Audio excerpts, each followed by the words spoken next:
రాష్ట్ర కాంగ్రెస్ రాజకీయాల్ని విశ్లేషిస్తున్నాం. గోవర్ధన్ రెడ్డి గారు, సరే ఇదంతా ఒక చర్చనీయాంశమే, కానీ రోషయ్య గారు శాసనసభాపక్ష నాయకులుగా ప్రకటన అనేది లాంఛనప్రాయమే. ఇక్కడి నుంచి మీరందరూ కూడా ఇదే అభిప్రాయం వ్యక్తం చేశారు. ధిక్కార స్వరం ఏమి వినపడలేదు, ఎవరు వ్యతిరేకించలేదు. సోనియా గాంధీ గారు రేపు కాకపోతే మాకు ప్రకటించేస్తారు, అయిపోతుంది. రోషయ్య గారు ముందున్నటువంటి కార్యాచరణ ఏమిటి ఇప్పుడు? నేను ఒకటి కదండి, కాంగ్రెస్ పార్టీ కార్యక్రమం రాజశేఖర రెడ్డి గారు ఉన్నప్పుడు ఏదైతే తీసుకున్నారో రాజకీయంగా ఇన్నాళ్ళు ఉంటారా ఉండరా అని ఆయన అనుకున్నారు, ఉంటారా ఉండరా అని చాలా మంది అనుకున్నారు, మంత్రులు అనుకున్నారు, శాసనసభలో ఉన్నటువంటి సభ్యులు అనుకున్నారు, కొంతమంది మంత్రులు కూడా ఆ రకమైనటువంటి ప్రవర్తన చాలా స్పష్టంగా కనపడింది. ఇవాళ అన్ని లాంఛనాలు పూర్తయి అధిష్టాన వర్గం ఆశీస్సులతోటి ఆయన ఎన్నికయ్యి ముఖ్యమంత్రిగా ఈయన కొనసాగి తీరతారు అనేటువంటిది చాలా స్పష్టమైన సంకేతం వచ్చేసింది. వాళ్ళు now what he has to organise. అదే అంటే తన మంత్రులు, ప్రభుత్వంలో ఉన్నటువంటి వ్యక్తులందరూ కూడా బాగా పనిచేసి రాజశేఖర రెడ్డి గారి లాగా కార్యక్రమాలు పూర్తిగా ఇంప్లిమెంట్ చేయవలసిన బాధ్యత ఆయన దగ్గర ఉంది. మంత్రులందరితో పనిచేయాలి. గోవర్ధన్ రెడ్డి గారు, నిన్నటి రోషయ్యకి ఇవాళ ఈ సమావేశం జరిగిన తర్వాత ఉన్నటువంటి రోషయ్యకి ఏమైనా తేడా ఉంటుంది? ఎట్లా ఉంటది కదా మరింత బలంగా ఉంటారా? ఇప్పుడు ఏంటంటే ఈయన ఆత్మవిశ్వాసంతో హైకమాండర్ మెప్పించాలని, ప్రజల యొక్క బాగోగులు చూసుకోవాలని రాజశేఖర రెడ్డి గారు విడిచిపెట్టి వెళ్లిపోయినటువంటి కార్యక్రమం ఏదైతే ఉందో దాన్ని ఇంప్లిమెంట్ చేయాలని ప్రయత్నం చేస్తారు. ఒకటేంటంటే ఆర్థిక ఇబ్బందులు చాలా ఉన్నాయి ఆయనకు. రాజశేఖర రెడ్డి గారు బతుకుంటే కూడా ఆర్థిక ఇబ్బందులు ఉండేది. ఆర్థిక ఇబ్బందుల నుంచి బయటపడటం చాలా కష్టంగా ఉంది. కాబట్టి ఇవన్నీ కూడా కేంద్ర ప్రభుత్వం దగ్గరికి పోవాలి, సోనియా గాంధీ గారి దగ్గరికి పోవాలి, ప్రైమ్ మినిస్టర్ని కలవాలి, ఈ ఆర్థిక ఇబ్బందులను తొలగించుకుంటేందుకు డబ్బులు తేవాలి. రాష్ట్ర కాంగ్రెస్ ను ఎలా దారికి తెచ్చుకోవాలి? రాష్ట్ర కాంగ్రెస్ ను దారికి తేవటం నేను అనుకోని పెద్ద ఇబ్బంది ఏం లేదు. ఒకటేంటంటే కాంగ్రెస్ పార్టీ క్యాడర్ నాయకులందరూ కూడా in the interest of Congress party. Chandrababu Naidu ఇప్పుడు చాలా పెద్ద ఊపు మీద ఉన్నారు. ఈ మాట మళ్ళీ నేను ఎందుకు అడుగుతున్నానంటే, నిన్న వచ్చినటువంటి ఫలితాలు, గ్రేటర్ హైదరాబాద్ మున్సిపల్ కార్పొరేషన్ ఫలితాల తర్వాత డి శ్రీనివాస్ గారు నిన్న అన్నారు, ఇవాళ శాసనసభాపక్ష సమావేశం జరుగుతున్నప్పుడు అయిపోయిన తర్వాత కూడా అన్నారు, ఒక వర్గం పనిగట్టుకుని కాంగ్రెస్ పార్టీలో ఉన్నటువంటి వారే కొంతమంది అభ్యర్థులు ఓడించారు అని అన్నారు. నేను చెప్పాలా, రెండు ఉన్నాయి ఇక్కడ. అంటే కాంగ్రెస్ పార్టీ ఇంకా ఎవరో ఒకరి చేతిలో సరిగా వచ్చినట్టు కాదు కదా. ఒక్కటి ఉందండి దీంట్లో, ఒకటి మెయిన్ కాంగ్రెస్ పార్టీ టికెట్లు ఇవ్వటంలో చాలా పెద్ద పొరపాటు చేసింది. హైదరాబాద్, మీ పార్టీ అధ్యక్షులు కుట్ర గురించి మాట్లాడుతున్నారు. నేను చెప్తున్నాను, పెద్ద పొరపాటు చేసింది. ఏమిటంటే హైదరాబాద్ మున్సిపల్ కార్పొరేషన్ కు కొత్తగా యాడ్ అయినటువంటి మున్సిపాలిటీలు ఉన్నాయి కదా, శివారు మున్సిపాలిటీలు, ఆ మున్సిపాలిటీస్లలో 80% people have come from rural area. ఏది ఆంధ్ర నుంచి కావచ్చు, తెలంగాణ నుంచి కావచ్చు, ఎక్కడి నుంచైనా కావచ్చు, అక్కడ వచ్చి వాళ్ళు స్థిరపడ్డారు. శ్రీనివాస్ గారు చెప్పేటటువంటి కుట్ర ఏమిటి? నేను చెప్తాను, నేను చెప్తా. స్థిరపడితే ఏంటంటే అక్కడ పాపులర్ ఎవరున్నారు, ఎవరి జనాభా ఎక్కువ ఎట్లుంది, ఏం కదా అని చెప్పి చూసి చాలా జాగ్రత్తగా ఇచ్చుంటే టికెట్లు తెలుగుదేశానికి ఇన్ని సీట్లు రాకపోవు.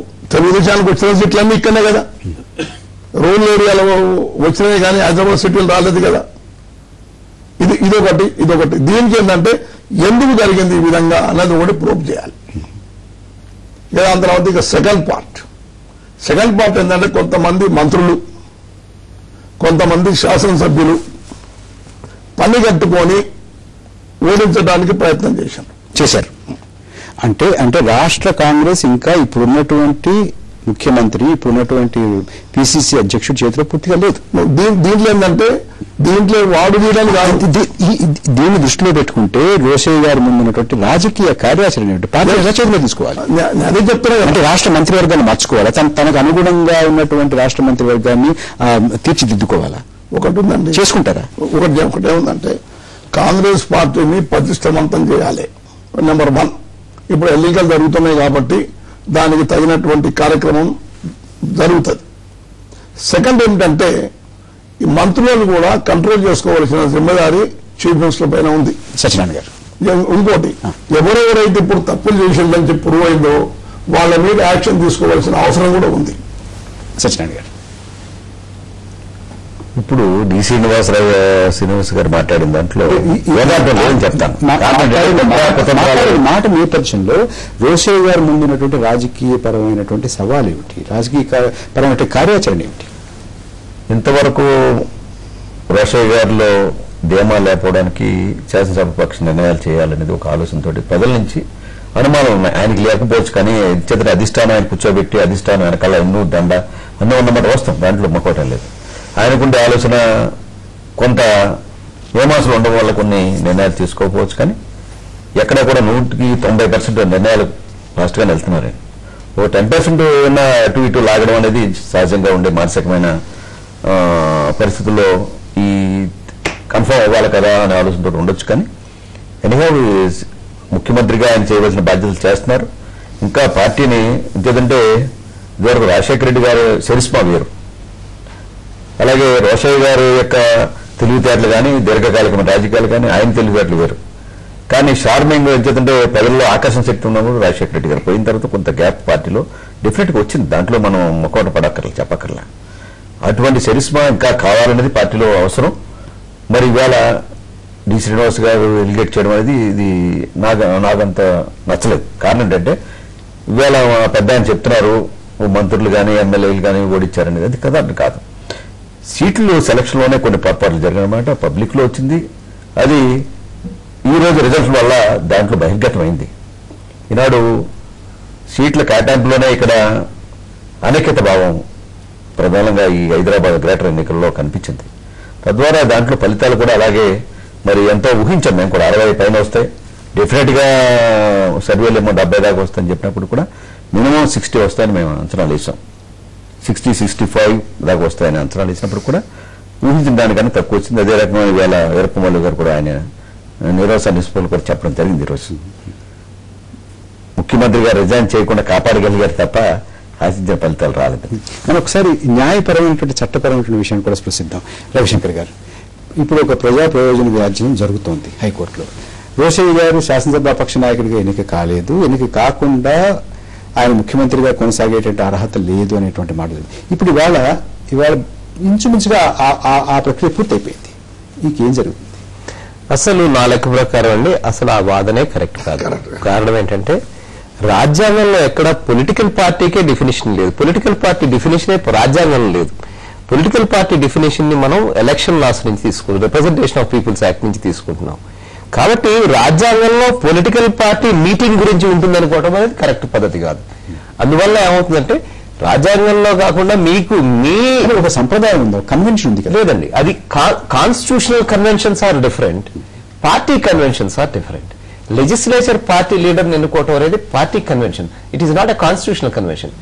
ఆర్గ్యుమెంట్ ఏంటంటే ఇది కంటిన్యూస్ గా అట్లా చేయడం వల్ల కాన్స్టిట్యూషన్ కన్వెన్షన్ అవుతుంది. కాబట్టి కాన్స్టిట్యూషన్ కన్వెన్షన్ ముఖ్యమంత్రిగా ఎవరిని పెట్టాలి అన్న విషయంలో బొంబాయి కేసులో చాలా స్పష్టమైనటువంటి తీర్పు సుప్రీంకోర్టు ఇచ్చింది. అక్కడ పార్టీ ప్రస్తావన ఉంది. పార్టీ ఎన్నుకున్నటువంటి వాళ్ళు పార్టీ ఎన్నుకున్నటువంటి వాళ్ళు శాసనసభ్యులు ఎన్నుకున్నటువంటి వాళ్ళు మెజారిటీ అభిప్రాయం హౌస్ లో ఆ విశ్వాసాన్ని తీసుకోవడం ఇవన్నీ కూడా బొమ్మాయి కేసులో చాలా స్పష్టంగా చెప్పారు. మీరు కరెక్ట్ గా చెప్పారు. కానీ ఇవాళ ఆయన మెజారిటీని కానీ ఆయన ఎలిజిబిలిటీని కానీ కాంగ్రెస్ పార్టీ వాళ్ళు ఎవరు క్వశ్చన్ చేయలేదు, తెలుగుదేశం వాళ్ళు ఎవరు క్వశ్చన్ చేయలేదు, ఏ అపోజిషన్ క్వశ్చన్ చేయలేదు. ఒక్క 10 మంది మినిస్టర్లు వెళ్ళారా, ఒక 30 మంది ఎమ్మెల్యేలు వెళ్ళి గవర్నర్ కలిసారా, చెప్పారా? ఎవరు చెప్పలేదు. మీడియాలు చెప్తున్నారు తప్ప ఎవరు ముందుకు రాలేదు. ముందుకెళ్ళి ఆయన కనుక క్వశ్చన్ చేస్తే రుజువు చేసుకోవాల్సిన బాధ్యత ఆయనది. అదర్వైజ్ ఆర్టికల్ 164 కింద ఒక్కటే ఒక ప్రొవిజన్ రాజ్యాంగంలో ఉన్నది ఏంటంటే appointment of a chief minister by the governor. అంటే ఎవరినైనా కూడా అంటే any citizen of this country Ravishankar కూడా పెట్టేయచ్చు, ఎవరినైనా పెట్టచ్చు. And he will continue till the governor is pleased to have him. No, till he gets elected within 6 months to the membership of a legislator of the both the houses of the state అన్నారు. కాబట్టి ministers will function till the as long as they enjoy the confidence of the house, but chief minister will remain to be under 164 only. Chief minister గారి recommendation తో మినిస్టర్ని governor స్వేరింగ్ in చేయిస్తారు. అంటే వాదన గనక సాగితే పూర్తిగా ఇదంతా తీసుకొచ్చి దీని ఒక నిర్ణయం చెప్పడానికి కనుక సమయం ఉంటే హైకోర్టు బహుశా మీరు చెప్పేది చెప్తుందేమో. అలాగే ఇవాళ అసలు ముఖ్యంగా అంటే కాజ్ ఆఫ్ యాక్షన్ మీరు వెళ్ళినటువంటి ఎవరైతే వెళ్ళారో వెళ్ళినటువంటిది ఏమిటి, ఇంతవరకు ఆయన ఎన్నిక కాలేదు కాబట్టి ఈయన ముఖ్యమంత్రిగా ఉండడానికి కుదరదు అనేటువంటి మాట మాట్లాడారు. వాళ్ళు ఎన్నిక అయ్యారు. అయిన తర్వాత రేపు కానీ ఎల్లుండి కానీ సోమవారం కానీ హైకోర్టు ఎన్నిక అయిపోయారు కాబట్టి దీనికి కాజ్ ఆఫ్ యాక్షన్ లేదు నాయన అని దీన్ని తీసుకెళ్లి బయటపడేస్తుందా? అబ్సల్యూట్ గా. ఎందుకంటే వాళ్ళ మెయిన్ ప్రేయరే సిఎల్పి అనేది అవసరము. ఈ లెజిస్లేటర్స్ యొక్క కాన్ఫిడెన్స్ ని ఎంజాయ్ చేయని వ్యక్తిని ముఖ్యమంత్రిగా కంటిన్యూ చేయకూడదు అని మాత్రమే వాళ్ళ మెయిన్ కంటెన్షన్ అదే.